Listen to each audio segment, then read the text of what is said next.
Hey everyone, so let me tell you about the time I literally spent 48 hours in Egypt. My friend Naomi was spending some time there and invited myself and our friend Aisha along, and we made it into a trip we would never forget, kicking it all off with a cruise on the Nile River, which is something I honestly never dreamed I would do. Then getting to see the pyramids up close was so unreal. The climb inside though, another story. If you're claustrophobic, I don't know if this is something you'd want to do, but I'm glad I did it. It was also my first time riding a camel, which was scary as hell, but I survived. But besides having a great posse to experience all this greatness, the highlight of my 48 hours was definitely this sunset ATV ride in the Sahara Desert. A lot of people call me crazy for only spending 2 days in Egypt, but as always, that didn't bother me. The memories I made on this trip, no amount of time could replace or make them any better. It was really one of the best trips of my life.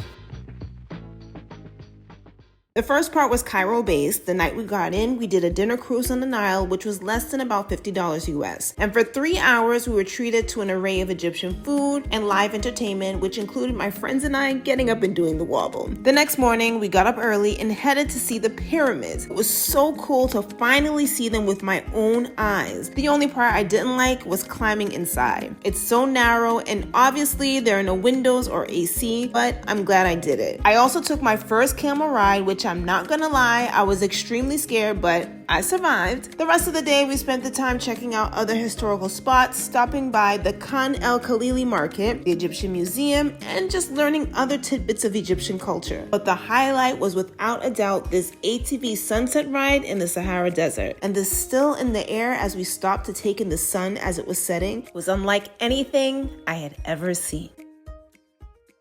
And this is the day we decided to take a road trip to Alexandria, which is a Mediterranean port city. The drive from Cairo is kind of long, almost 3 hours, but I found it to be a lot less hectic than Cairo, and the Mediterranean Sea being right there gives the city so many lovely views. And speaking of the Mediterranean, lunch was so good. The fish was so fresh, well seasoned, and very tasty. And this bread, I don't remember the exact name, but it was hidden. So with any tour, we made some stops at a couple of historical sites, one of them being Pompey's Pillar, and then we made it over to the Citadel, which actually was really great for scenic pictures also. All in all, I had a best time in the short time I was in Egypt. My next visit, I definitely want to check out some other cities, but if you're worried about not having enough time to do anything, this is proof you absolutely can and come back with some great memories you'll cherish forever.